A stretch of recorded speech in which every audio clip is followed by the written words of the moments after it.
Good evening all student, all here my channel 2%। तो सभी श्रोताओं को मेरा शाम का नमस्कार।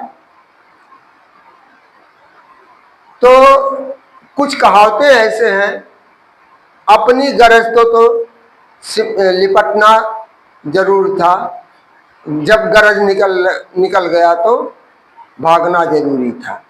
गर्ज पर लोग गधे को भी बाप कहते हैं, लेकिन जब अपनी गर्ज निकल जाती है तो लोग उससे बहुत दूरियां बना लेते, यानी जैसे उसको किसी आप पहचानते ही नहीं। जैसे कहा जाता है, जब आपके पॉकेट में 10 रुपया होंगे तो आपके पास 10 यार मिल जाएंगे, और लेकिन जिस समय 10 रुपया आपके पास समाप्त हो गया तो आपको कोई पूछने वाला नहीं मिलेगा। ये दुनिया समाज की रीत होती है। मैं तो इस उम्र में बहुत लोगों के साथ मैं स्वयं की झेला हूं, लेकिन सत्य कभी परेशान नहीं होता है। सत्य हारता नहीं, सत्य परेशान हो सकता लेकिन हारता नहीं।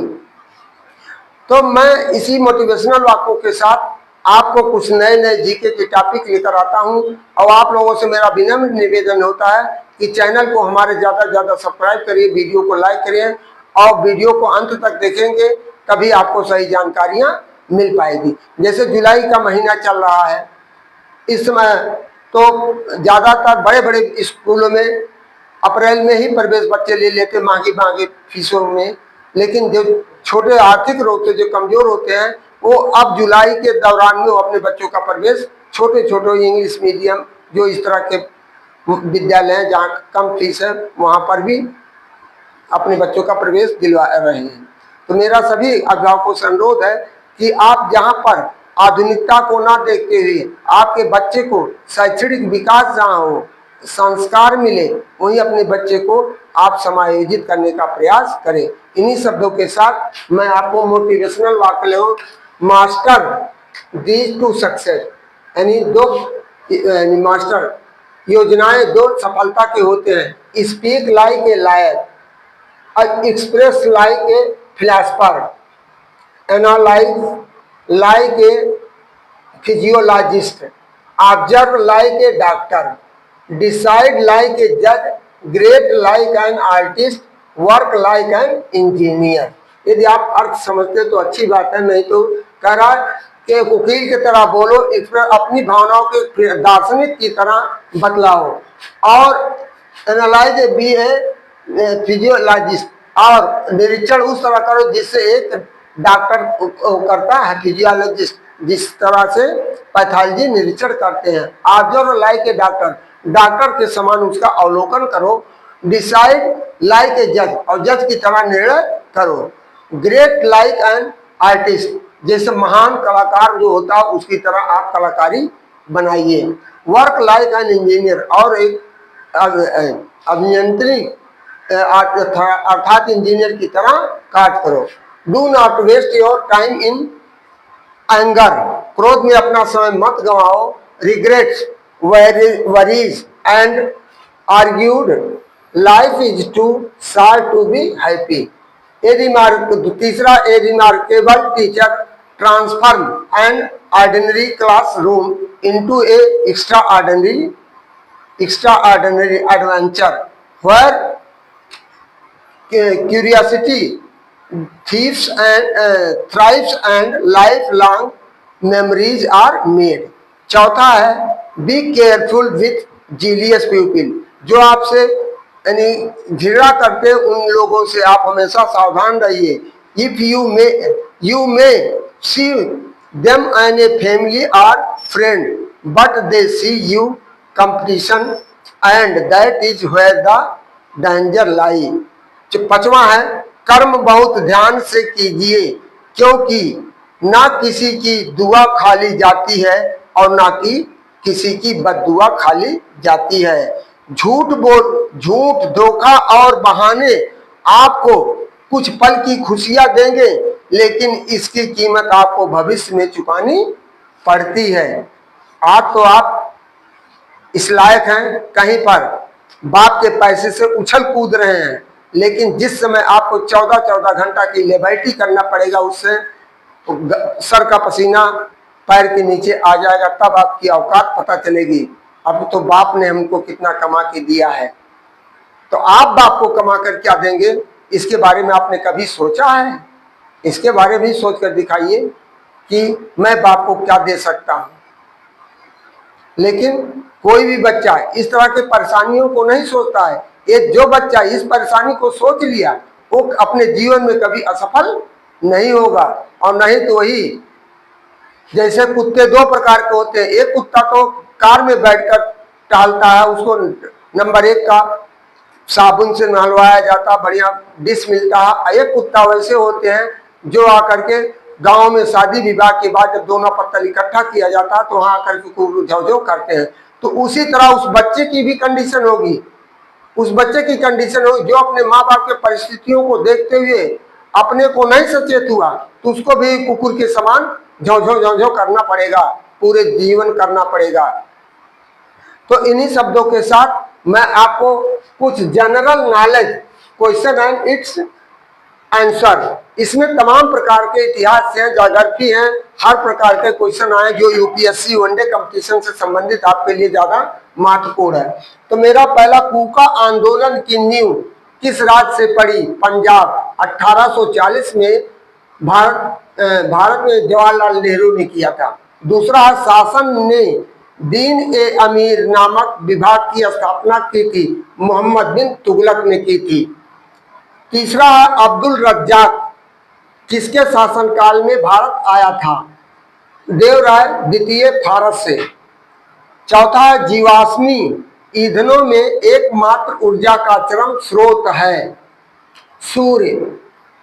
पांचवा है, निम्नलिखित में से कौन सा लौह धातु के क्षयकरण में आवश्यक है?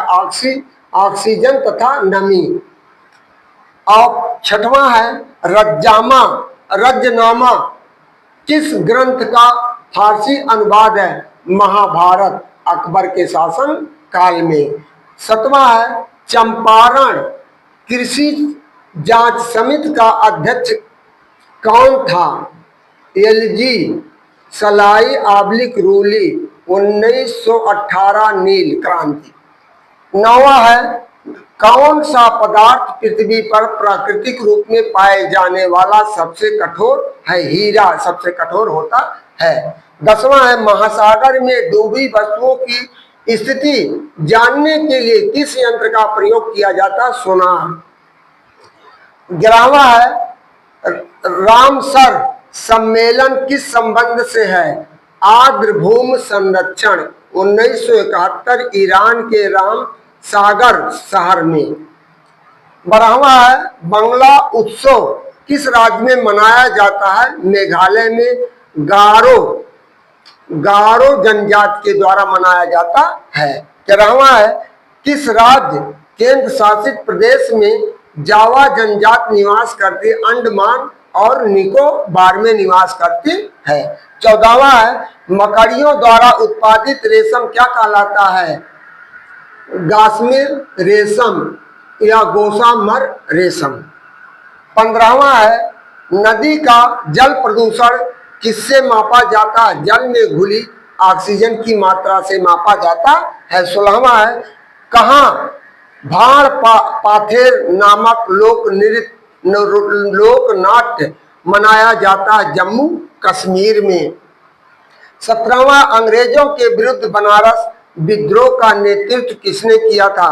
राजा चेत सिंह, 1781। 18वां, गौतम बुद्ध धर्म के त्रिरत्न का क्या तात्पर्य है या पर्याय है? बौद्ध धर्म और संघ।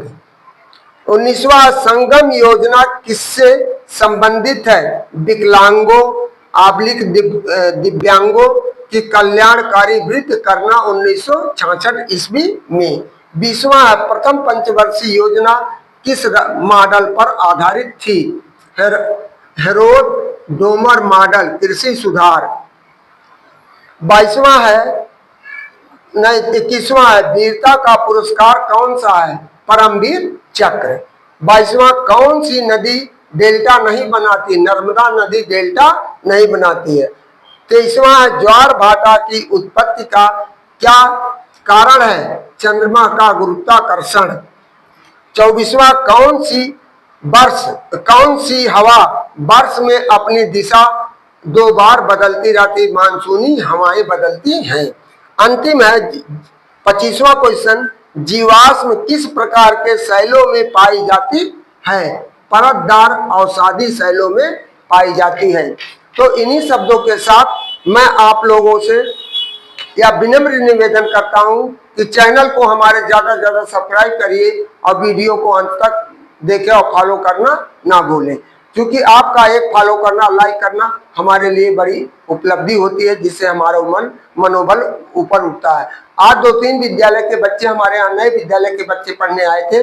अभी उनको बेसिक चीजें, फंडामेंटल चीजें, कक्षा 4, 5, 6, 7 के बच्चों को फंडामेंटल चीजें नहीं है। इंग्लिश क्या है, भाषा क्या है और वर्णमाला क्या है, इनको यही नहीं पता, वावल और कॉन्सोनेंट क्या है। तो कल के वीडियो में मेरा सभी अभिभावकों से अनुरोध है, मैं आपको बेसिक चीजें इंग्लिश से संबंधित दूंगा, क्योंकि इंग्लिश हमारी मातृभाषा नहीं है। इंग्लिश अंग्रेजों की भाषा जो कहा जाता है, या 7 समुंदर पार की भाषा है। अंग्रेज जब यहाँ आए, धीरे धीरे, जब वास्को डी गामा सबसे पहले आए, उसने ही यहाँ से प्रचार किया 1498 से, समुद्री रास्ते के आया, भारत को खोज किया, कालीकट पे पहुंचा। तो इस तरह भारत धीरे धीरे गुलाम होता चला गया, और जो 300 वर्ष तक अंग्रेजों के चंगुल में जकड़ा रहा, और वहीं से हम अंग्रेजी के बारे में कल आपको नई वीडियो डालेंगे। अब आपको सभी श्रोताओं से मेरा निवेदन है, कल का वीडियो हमारा अवश्य देखेंगे। इन्हीं शब्दों के साथ मैं आपको पुनः ये आपसे निवेदन करता हूं कि हमारे चैनल को ज़्यादा से ज़्यादा सब्सक्राइब करें, वीडियो को अंत तक देखना ना भूलें। थैंक यू, धन्यवाद, गुड इवनिंग।